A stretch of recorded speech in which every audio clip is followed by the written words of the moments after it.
Subscribe now and press the bell icon. Hello friends, कैसे हैं आप सभी।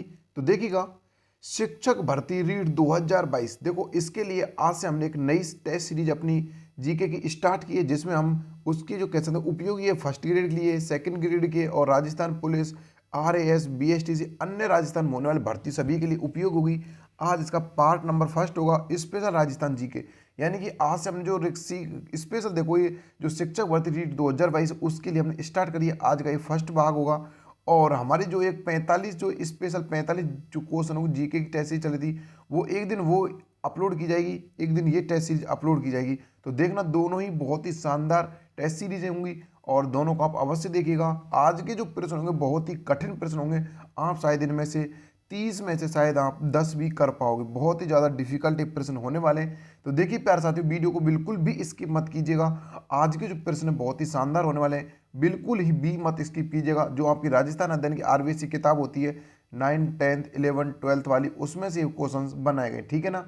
मिक्स जीके की ऐसा नहीं स्पेशल आपके टॉपिक वाइज, वो आपके टॉपिक वाइज उधर चल रहे हैं, यहाँ पर आपकी क्रम वाइज नहीं चलेगी, आपकी मिक्स जीके चलेगी। देखिएगा पहला क्वेश्चन, तो आपको पहला जो क्वेश्चन आता है वो ये आता है कि कृष्ण मृग किस अभ्यारण्य में पाए जाते हैं। देखो कृष्ण मृग आपको बताने किस अभ्यारण्य में पाए जाते हैं, सीता माता अभ्यारण्य में, रणथंभौर अभ्यारण्य में, सरिस्का अभ्यारण्य में या ताल छपर अभ्यारण्य में। तो देखिएगा जो कृष्ण मृग अभ्यारण्य देखो जो पाए जाते हैं, ये आपके चूरू में है, जो अभ्यारण्य ताल छपर उसमें पाए जाते हैं। अभ्यारण्य कहाँ पर है, ये आपका चूरू में। ये आपके कारे मृग या कृष्ण मृग कहाँ पाए जाते हैं, ताल छपर अभ्यारण्य में पाए जाते हैं। बाकी सीता माता अभ्यारण्य आपका ये आपका प्रतापगढ़ में जो उड़न गलरी के लिए प्रसिद्ध है, और रणथंभौर आपका रणथंभौर सवाई माधोपुर में जो आपके बाघों के लिए प्रसिद्ध है, और सरिस्का अभ्यारण्य आपका अलवर में जो कि सांभर के लिए प्रसिद्ध माना जाता। चलिए दूसरा क्वेश्चन देखते हैं।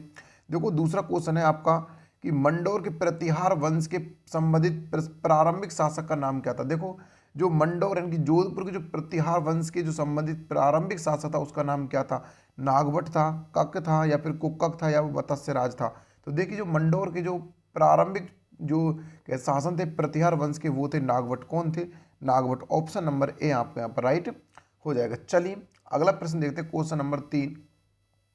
क्वेश्चन नंबर 3 देखो आपका आता है कि जो आपका बृहद राजस्थान संघ का उद्घाटन किसके द्वारा किया गया। देखो आपके राजस्थान एकीकरण का 7 चरणों में हुआ था एकीकरण, उसमें से आपको बृहद राजस्थान का जो उद्घाटन था वो किसके द्वारा किया गया, सरदार वल्लभ भाई पटेल के द्वारा, पंडित जवाहरलाल नेहरू के द्वारा, बीएन गाडगिल के द्वारा या फिर डॉक्टर राजेंद्र प्रसाद के द्वारा। तो देखिए पैसा जो बृहद राजस्थान का जो उद्घाटन किया गया था बृहद राजस्थान संघ का, वो किया गया था सरदार वल्लभ भाई पटेल द्वारा। किसके के द्वारा किया गया, सरदार वल्लभ भाई पटेल द्वारा किया गया। तो ऑप्शन नंबर ए आपको यहाँ पर राइट हो जाएगा। चलिए अगला प्रश्न देखते हैं, क्वेश्चन नंबर 3 4 आता अपना, राजस्थान में गजनेर अभ्यारण्य कहाँ स्थित है। देखो बहुत ही अच्छा प्रश्न, राजस्थान में गजनेर अभ्यारण्य कहाँ पर स्थित है। बताइए जैसलमेर में, बीकानेर में, बाड़मेर में, अजमेर में। तो प्यारे साथियों राजस्थान में जो गजनेर अभ्यारण्य ये आपके बीकानेर में स्थित, कहाँ पर है, बीकानेर में स्थित। ऑप्शन नंबर बी आपका राइट हो जाएगा। चलिए अगला देखते हैं, क्वेश्चन नंबर आता है आपका बहुत ही अच्छा प्रश्न है 5वां, कि जयपुर को गुलाबी रंग निम्न में किसके द्वारा दिया गया है। देखो जयपुर को जो पिंक सिटी कहा जाता है, गुलाबी नगर कहा जाता है, तो इसको किसने दिया इसका गुलाबी रंग। बताइए महाराजा ईश्वर सिंह ने, महाराजा माधो सिंह प्रथम ने, महाराजा सवाई राम सिंह द्वितीय ने या फिर सवाई जय सिंह ने। तो देखिए प्यारे साथियों, इसको जो गुलाबी रंग दिया था वो दिया था महाराजा सवाई राम सिंह द्वितीय ने। किसने दिया, महाराजा सवाई राम सिंह द्वितीय ने दिया था। कब दिया था, देखो ये 1835 से लेकर 1880 के मध्य इसका शासनकाल था, उसके मध्य इसने दिया था, ठीक है ना। और कब दिया था, देखो 1876 में जो प्रिंस वेल्ट ऑफ अल्बर्ट के स्वागत में इसको गुलाबी रंग करवाया था, ठीक है ना। ये आप ध्यान रखना, जयपुर का जो आए थे प्रिंस ऑफ वेल्ट जो अल्बर्ट थे उनके स्वागत में इनको करवाया था राम सिंह द्वितीय ने, इनका कैसे था गुलाबी रंग, तब जाके इसको गुलाबी रंग दिया था, ठीक। यहाँ पर ऑप्शन सी आपका राइट हो जाएगा। अगला क्वेश्चन है, चूंडावत मांगे सैनानी सर काट दे छत्रानी, ये पंक्ति किससे संबंधित। देखो बहुत ही अच्छा प्रश्न है कि चूंडावत मांगे सैनानी सर काट दे छत्रानी, ये पंक्ति किससे संबंधित है। बताइए सहल कंवर से, आनंद कंवर से, रूप कंवर से या विजय कंवर से। तो प्यारे साथी चूंडावत मांगे सैनानी सर काट दे छत्रानी, ये सहल कंवर से प्रसिद्ध है। किससे ये संबंध पंक्ति किससे, सहल कंवर से प्रसिद्ध है, जिसको हम सहल कंवर को हाड़ा रानी के नाम भी जाना जाता है, हाड़ा रानी के नाम से भी जाना जाता है। ये बूंदी के, उनकी जो बूंदी का था वहाँ के संग्राम सिंह की पुत्री थी, ये ध्यान रखना, बूंदी के संग्राम सिंह की पुत्री थी। और जो इसका विवाह हुआ था वो सलम्बर के राव रतन सिंह चूड़ावत से हुआ था। किससे, राव रतन सिंह चूड़ा से हुआ था, ध्यान रखना, चूड़ावत से। अब आपको पता चल गया होगा कि चूंडावत मांगे सेनानी सर काट दे छत्राणी। चूंडावत उसका जो उसका कह सकते हैं हम विवाह हुआ था, पति था उसका, और सहल कौर उस पत्नी का नाम, सर काट दे छत्राणी यानी कि छत्री कहते हैं आप राजपूत महिलाओं को छत्राणी बोला जाता, ठीक है ना। तो इसमें क्या हुआ था, इसमें जो युद्ध में जा रहा था रतन सिंह, तो उस बोल रहा था कि भाई मुझे आपकी याद आएगी तो मैं क्या करूँ, तब उसने अपना सिर ही काट के दे दिया, लेकिन आप युद्ध में हार के मत आना, ठीक है ना। ये हुआ था। चलिए अगला देखते हैं, क्वेश्चन नंबर आपका आता है 7। महाराणा प्रताप की जन्म स्थली। देखो बहुत अच्छा प्रश्न है कि महाराणा प्रताप की जन्म स्थली क्या है। देखो महाराणा प्रताप जन्म हुआ था 9 मई को होता, 9 मई 1540 को हुआ था। कब हुआ, 9 मई 1540 को हुआ था। अब आपको बताना है इसका जन्म हुआ कहाँ था, चित्तौड़ में, उदयपुर में, हल्दी घाटी में, कुंभलगढ़ में। तो देखिए प्यारे साथी, जो महाराणा प्रताप को जन्म हुआ था वो हुआ था कहाँ पर हुआ था, कुंभलगढ़ दुर्ग में। कुंभलगढ़ दुर्ग के अंदर भी एक बादल महल है, कहा बादल महल, उसके अंतर्गत इसका दुर्ग जन्म हुआ था। 9 मई 1540 को हुआ था, कुंभलगढ़ दुर्ग के अंतर्गत। चलिए अगला क्वेश्चन आता है आपके पास 8। देखो बहुत ही अच्छा प्रश्न है कि बोहरा समाज का उर्स कहाँ भरता है, यानी कहाँ लगता है, बाड़मेर में, अजमेर में, गलियाकोट में, उदयपुर में। तो बताइए प्यारे साथियों, जो आपके बोहरा समाज का उर्स है वो कहाँ भरता है, तो वो भरता है भाई यहाँ पे गलियाकोट में, डूंगरपुर में। कहाँ भरता है, डूंगरपुर में आपका एक भरता है, गलियाकोट डूंगरपुर में आपका बोहरा समाज का उर्स भरता है। ये भी आप ध्यान रखिएगा, ठीक है। प्रति वर्ष भरता है, ये ध्यान रखना, ऐसा नहीं है कि भाई एक हर वर्ष इसका मेला भरता है। और दाऊदी समाज का सबसे बड़ा उर्स भरता है, ध्यान रखना, दाऊदी समाज का जो बोहरा समाज सबसे बड़ा उर्स भरता है गलियाकोट डूंगरपुर में, ठीक है ना। और ये माई नदी के किनारे लगाया जाता है। चलिए अगला क्वेश्चन आता है कि राजस्थान में पंचायत समिति का प्रधान अपना इस्तीफा किसे देता है। देखो जो राजस्थान पंचायत समिति होती है उसका जो प्रधान होता है वो अपना इस्तीफा किसे देता है, जिला प्रमुख को, उप प्रधान को, जिला कलेक्टर को, संभागीय आयुक्त को। तो बताइए किसको देता है। तो ध्यान रखना प्यारे साथी, जो राजस्थान पंचायत समिति जो मुखिया होता है वो अपना इस्तीफा जो देता है वो देता है जिला प्रमुख। किसे देता है, जिला प्रमुख को। ऑप्शन नंबर ए आपका राइट हो जाएगा, ठीक है ना। बहुत ही अच्छा प्रश्न है। चलिए अगला देते हैं, क्वेश्चन नंबर 10।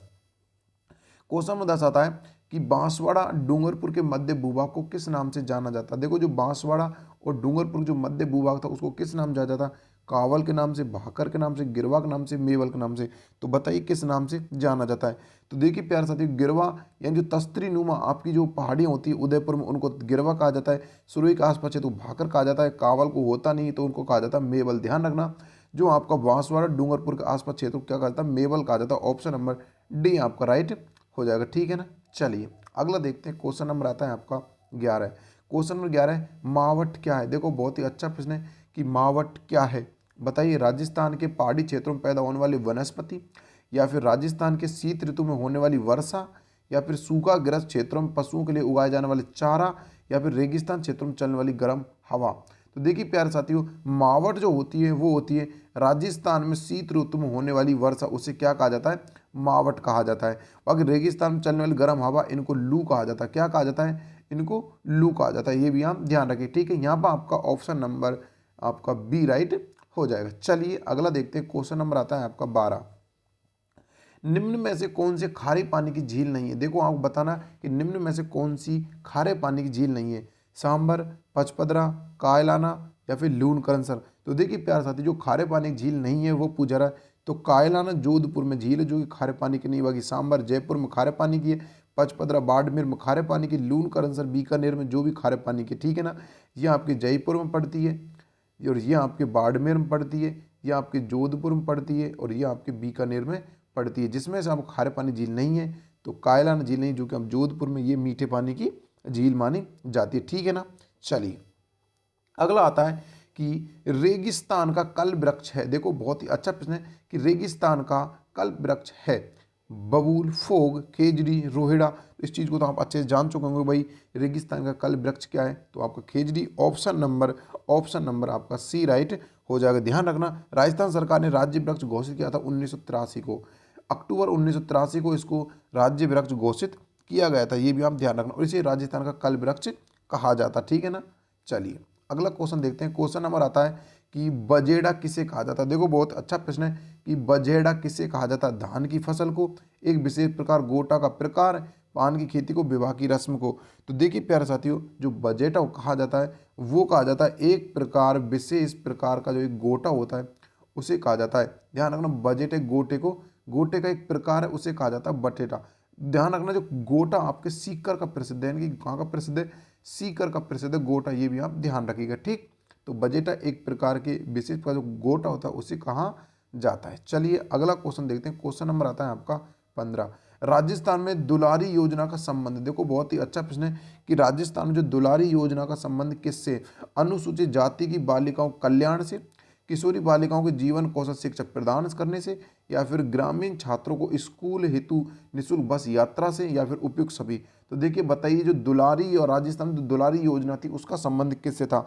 तो भाई जो दुलारी राजस्थान में योजना थी इसका जो संबंध माना जाता है वो माना जाता है आपका भाई किशोरी बालिकाओं को जीवन कौशल प्रदान करने से। किससे, किशोरी जो बालिका होती हैं उनको जीवन कौशल प्रदान करने से माना जाता है। ऑप्शन नंबर आपका यहाँ पर बी राइट हो जाएगा। ठीक है, चलिए अगला क्वेश्चन आता है आपको, बहुत ही अच्छा प्रश्न है कि तेजाजी का मेला कहाँ आयोजित होता है। देखो बहुत ही अच्छा प्रश्न है कि तेजाजी का जो मेला कहाँ आयोजित होता है, बताइए। मेड़ता सिटी में, या फिर आपके पर्वतसर में, दैसनोक में, या फिर गोगा मेडी में।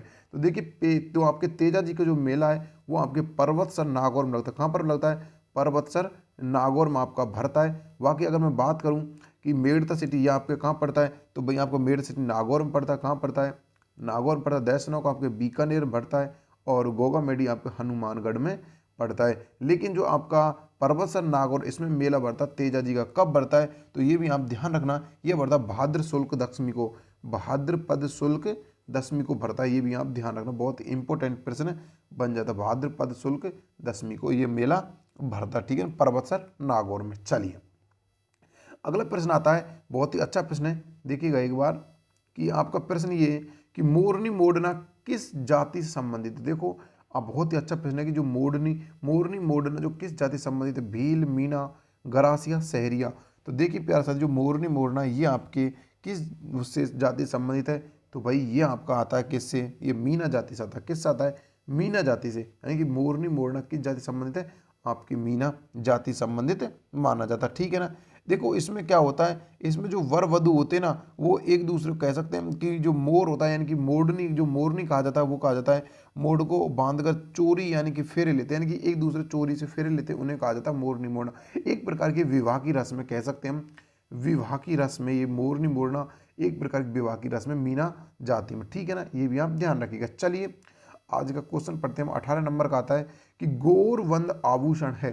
देखो बहुत ही अच्छा प्रश्न है कि जो गौरबंद आभूषण है राजस्थान महिलाओं द्वारा गले में पहनने का, ऊंट के गले का, महिलाओं के हाथ में पहनने का, बाजूबंद है, उपयुक्त सभी।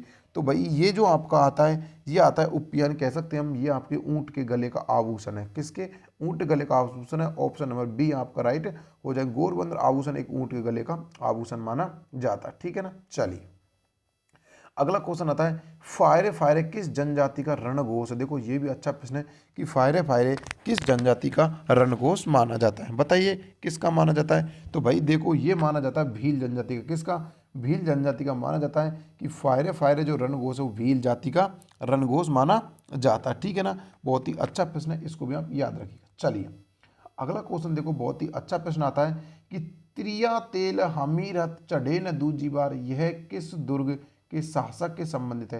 यानी कि त्रिया तेल हमीरठ चढ़े न दूजी बार, यह किसके शासक काल के संबंधित है, यानी कि किस दुर्ग की जो दुर्ग था उससे शासक से संबंधित है। रणथंभौर दुर्ग, मेहरानगढ़ दुर्ग, चित्तौड़गढ़ दुर्ग, या फिर आमेर दुर्ग। तो देखिए प्यारे साथियों, त्रिया तेल हमीरठ चढ़े न दूजी बार, यह जो कहावत जो संबंधित है ये रणथंभौर दुर्ग हमीर देव से संबंधित है। हमीर देव चौहान से ये आपकी कहावत जुड़ी हुई है। किससे, हमीर देव चौहान से कहावत जुड़ी हुई है। अगर उसकी बात करें तो उसका जो हमीर देव था उसका जो शासनकाल था वो 1282 से लेकर 1301 ईस्वी तक था। कब था, 1201 से 1300 ईस्वी तक एक था। 1301 ईस्वी में यहाँ पर अलाउद्दीन खिलजी ने वो आक्रमण कर दिया, और 1301 में राजस्थान का पहला जौहर हुआ था। ध्यान रखना, राजस्थान पहला जौहर हुआ था। ठीक है ना, तो इसका answer option number A right हो जाएगा। चलिए अगला क्वेश्चन आता है कि भीलों का प्रसिद्ध लोकगीत जिसे स्त्री पुरुष साथ मिलकर गाते हैं वह है। देखो भीलों का जो प्रसिद्ध लोकगीत कौन सा जैसे स्त्री पुरुष साथ मिलकर गाते हैं, हमसेडो, सुबलिया, जोरावा, या फिर सूपना। तो बताइए कौन सा है। तो देखिएगा जो भीलों का जो प्रसिद्ध लोकगीत जो स्त्री पुरुष एक साथ गाते हैं उसे कहा जाता है हमसेडो। किसे कहा जाता है, हमसेडो उसे कहा जाता है। ऑप्शन नंबर ए आपका राइट हो जाएगा। ठीक है ना। चलिए अगला क्वेश्चन क्या है, तो अपना अगला क्वेश्चन आता है 22 नंबर का। वो आता है कि राजस्थान राज्य अभिलेखागार कहाँ स्थित है। देखो जो राजस्थान राज्य अभिलेखागार है वो कहाँ स्थित है, बीकानेर में, जयपुर में, जोधपुर में या फिर उदयपुर में। तो बताइए प्यार साथियों कहाँ है। तो भाई ये आपका कहाँ पर स्थित है, ये आपका बीकानेर में स्थित है। कहाँ पर, बीकानेर में स्थित है। इसको 1995 में स्थापित किया गया था। ठीक है ना, ऑप्शन नंबर ए आपका राइट हो जाएगा। चलिए अगला प्रश्न देखते हैं आपका। अगला प्रश्न आता है कि चित्तौड़गढ़ की किस रानी ने बादशाह हुमायूं से मदद मांगी थी। देखो बहुत ही अच्छा प्रश्न है कि चित्तौड़ की किस रानी ने बादशाह हुमायूं से मदद मांगी। रानी पद्मिनी ने, रानी प्रीमल देवी ने, रानी कर्मावती ने या फिर रानी कुंभल देवी ने। तो बताइए किसने आपकी जो हुमायूं से, चित्तौड़ की किस रानी ने हुमायूं से वो मांगी थी, बताइए मदद मांगी थी। तो भाई ये मांगी थी आपकी रानी कर्मवती ने। किसने मांगी थी, रानी कर्मवती ने। ऑप्शन नंबर सी आपका राइट हो जाएगा। ठीक है ना, आपका ऑप्शन नंबर सी राइट हो जाएगा। जब देखो 1533 की बात है, जब आपका जो गुजरात का जो सुल्तान बहादुर था उसने जब इस पर आक्रमण कर दिया था, तब उसने हुमायूं को सहायता हेतु राखी भेजी थी। ठीक है ना, चलिए अगला क्वेश्चन आता है आपका कि रेगिस्तान का जल महल किसे कहा जाता है। बताइए रेगिस्तान का जल महल किसे कहा जाता है। सरड़ा रानी की बावड़ी, बटाडुआ का कुआं, रानी जी की बावड़ी या फिर महिला बाग जालरा। तो बताइए किसे कहा जाता है। तो भाई प्यार साथी देखो जो राजस्थान में बटाडुआ का कुआं होता है उसे रेगिस्तान का जल महल कहा जाता है। ऑप्शन नंबर बी बटाडुआ कुआं आपके बाड़मेर में स्थित है। ये भी आप ध्यान रखिएगा। ठीक है ना, चलिए और बाकी अगर मैं बात करूं कि आपका झालरा जी की जो बावड़ी है, सॉरी झालरा जी का जो महिला जी को झालरा बाग है, ये आपका जोधपुर में, ये भी आप ध्यान रखना। ठीक है ना, ये आप कहाँ पर है, जोधपुर में स्थित है। चलिए अगला क्वेश्चन आता है आपका कि पटवो की हवेली कहाँ स्थित है। बताइए पटवो की हवेली राजस्थान में कहाँ स्थित है। तो प्यार से बताइए पटवो की हवेली कहाँ स्थित है। उदयपुर, जैसलमेर, जोधपुर, झुंझुनू। तो बताइए प्यार साथियों कहाँ है। तो भाई देखो पटवो की हवेली जो आपके जैसलमेर में स्थित, कहाँ पर, जैसलमेर में स्थित है। जो आपकी 5 मंजिला है, ध्यान रखना 5 मंजिला आपकी ये मानी जाती है। कितनी, 5 मंजिला ये आपकी बनी हुई है पटवो की हवेली। और इसमें जो मुख्य मानी जाती है कि गुमान चंद की जो हवेली ये मुख्य मानी जाती है, कि गुमान चंद जो पटवा था उसने इनको बनवाया था, उनकी हवेली इसमें मुख्य मानी जाती है। ठीक है ना, चलिए अगला क्वेश्चन आता है। क्वेश्चन नंबर आता है आपका 26 कि बाड़मेर प्रिंट किस नाम से जानी जाती है। देखो बहुत ही अच्छा प्रश्न है कि जो बाड़मेर प्रिंट है उसको किस नाम से जाना जाता है। बताइए पिछवाई प्रिंट, बादला प्रिंट, फड़ प्रिंट या फिर अजरक प्रिंट। तो देखिए जो बाड़मेर में जो स्थित जो प्रिंट मानी जाती है वो आपकी मानी जाती है अजरक प्रिंट। कौन सी, अजरक प्रिंट बाड़मेर संबंधित है। बाकी पिछवाई प्रिंट अगर हम बात करें तो ये आपकी राजसमंद संबंधित है। बादला प्रिंट की बात करें तो आपकी जोधपुर संबंधित, और फड़ प्रिंट की बात करें आपकी भीलवाड़ा से संबंधित मानी जाती है। ठीक है ना, और देखो बाड़मेर की 2 प्रिंट और हैं, एक आपकी मलीर प्रिंट और आती है। कौन सी, मलीर प्रिंट भी आपकी बाड़मेर की ही प्रसिद्ध मानी जाती है। चलिए यहाँ पर ऑप्शन नंबर आपका डी राइट हो जाएगा। चलिए आज का 27 नंबर का प्रश्न, तो सूक्ष्म वन संस्थान कहाँ स्थित है। देखो सूक्ष्म वन संस्थान जिसको हम आफरी बोलते हैं, क्या बोलते हैं, आफरी बोलते हैं, ये कहाँ स्थित है। नागौर में, बीकानेर में, जोधपुर में या फिर जैसलमेर में। तो बताइए प्यार साथियों कि सूक्ष्म वन संस्थान या आफरी कहाँ स्थित है। तो ये आपकी जोधपुर में स्थित है। ध्यान रखना इसकी जो स्थापना की गई थी 1988 को स्थापना इसकी की गई थी, ये भी आप ध्यान रखिएगा। सूक्ष्म वन संस्थान आपके आफरी कहाँ पर, आपके जोधपुर में स्थित है। ठीक है ना, चलिए अगला प्रश्न आता है कि मेजा बांध, यानी कि अगला प्रश्न आता है मेजा बांध कहाँ है। बताइएगा आपका जो मेजा बांध है वो कहाँ है। मेजा बांध कहाँ है, भीलवाड़ा में, बांसवाड़ा में, अजमेर में या फिर उदयपुर में। तो बताइए प्यार साथियों जो मेजा बांध है वो कहाँ है। तो ध्यान रखना जो मेजा बांध है आपके ये भीलवाड़ा में कोठारी नदी पर है। किस पर, भीलवाड़ा में कोठारी नदी पर ये स्थित है। ये भी आप ध्यान रखिएगा। ठीक, चलिए अगला क्वेश्चन देखते हैं। क्वेश्चन नंबर आता है 29। तो देखिए क्वेश्चन नंबर अपना 29 आता है कि राजस्थान में नवाबों की नगरी के नाम से विख्यात है। बताइए राजस्थान में नवाबों की नगरी से नाम से विख्यात कौन है। अजमेर, भरतपुर, सिरोही, टोंक। तो बताइए प्यार साथियों राजस्थान में नवाबों की नगरी के नाम से कौन से जाना जाता है। तो भाई नवाबों की नगरी के नाम से आपके टोंक को जाना जाता है। देखो टोंक को क्यों जाना जाता है, देखो जो टोंक की जो स्थापना थी नवाब मोहम्मद खां अमीर ने की थी। किसने, नवाब मोहम्मद खां अमीर खान ने की थी। जो इसकी स्थापना 1769 से लेकर 1834 तक उसकी वो था कि उसका शासन रहा था। किसका, अमीर खां पिंडारी हम कह सकते हैं या फिर मोहम्मद अपना नवाब मोहम्मद खान ने इसको स्थापना करवाई थी, इसलिए इसको नवाबों की नगरी के नाम से जाना जाता है। देखिए प्यारे साथियों, आज हमने 29 क्वेश्चन कर लिए हैं, और अगर चैनल को अच्छा लगा तो लाइक शेयर करना बिल्कुल भी मत भूलिएगा। ये टेस्ट सीरीज आपकी पर डे ही आपको देखने को मिलेगी, स्पेशल आपके शिक्षक भर्ती के लिए। ध्यान रखना, स्पेशल आपकी शिक्षक भर्ती के लिए 2022 शिक्षक भर्ती 2022 के लिए स्पेशल आपकी चलाई गई है। आपको शिक्षक भर्ती को मद्देनजर में रखते हुए राजस्थान जीके की चलाई गई, ठीक है ना। चलिए आज का अपना 30 नंबर का प्रश्न, तो प्रसिद्ध बेणेश्वर धाम कहाँ स्थित है। देखो बहुत ही अच्छा प्रश्न है कि प्रसिद्ध जो बेणेश्वर धाम है वो कहाँ स्थित है। डूंगर गांव में, देसरी गांव में, नवाटपरा गांव में, या फिर इनमें से कोई नहीं। तो भाई आपका जो पड़ता है कि आपका जो प्रसिद्ध बेणेश्वर धाम है वो आपके नवाटपरा गांव में पड़ता है, जो कि आपके डूंगरपुर में, ठीक है ना, जो आपके डूंगरपुर में स्थित है। चलिए देखिए प्यारे से आज का आखिरी प्रश्न पढ़ते हैं। तो आपका आखिरी प्रश्न आता है, मैराथन जो किस क्षेत्र की प्रसिद्ध लोक कला है। देखो मैराथन जो लोक कला किस क्षेत्र की प्रसिद्ध है, जोधपुर की, आपके चूरू की, बीकानेर की, या फिर उदयपुर की। देखिए प्यारे से जो मैराथन जो लोक कला है वो आपकी प्रसिद्ध जो मानी जाती है वो आपकी कहाँ की मानी जाती है, वो आपको बताना। वो आपकी बीकानेर की प्रसिद्ध मानी जाती है। ऑप्शन नंबर आपका सी राइट यहाँ पर हो जाएगा। देखो जिसको जोधपुर लग रहा था वो आपकी गलत जा रहे हैं, वो आपके जोधपुर नहीं होगा, वो आपका कौन सा होगा, बीकानेर यहाँ पर राइट माना जाएगा। ऑप्शन नंबर आपका बी, आप सी सॉरी राइट यहाँ पर हो जाएगा, ठीक है ना। तो प्यारे साथ देखो ये 31 क्वेश्चनों की टेस्ट सीरीज हमारी पर डे ही आपको अपलोड कर दी जाएगी। और अगर वीडियो अच्छा लगा तो लाइक शेयर करना बिल्कुल मत भूलिएगा। अगर आप पहली बार चैनल पर आए हो तो चैनल को सब्सक्राइब अवश्य कर लीजिएगा और बेल आइकन दबाकर ऑल पर कर लीजिए, जिससे आपको हर एक वीडियो का नोटिफिकेशन मिलता रहे। तो देखिए प्यारे साथियों, इसी चैनल के माध्यम से आपको पर डे ही जीके की 2 टेस्ट सीरीज मिलेंगी, एक में 45 प्रश्न और एक में आपको 31 प्रश्न मिलेंगे, और साथ में आपको मैथ भी पढ़ने को मिलेगी। तो देखिए प्यारे साथियों, ये टेस्ट सीरीज आपको पर डे ही अपलोड कर दी जाएंगी। तो आपका अगर रेस्पॉन्स अच्छा रहता है तो प्यारे साथियों इस पर बहुत जल्दी आपको और भी अन्य प्रकार टेस्ट सीरीज देखने को मिलेंगी इसी चैनल के माध्यम से। तो प्यारे साथियों अगर अच्छी लगी हो तो लाइक शेयर करना बिल्कुल भी मत भूलिएगा, जितना हो सके वीडियो को शेयर कर दीजिएगा। तो प्यारे साथियों मिलते हैं अगली वीडियो में, तब तक दोस्तों जय हिंद, जय भारत, धन्यवाद।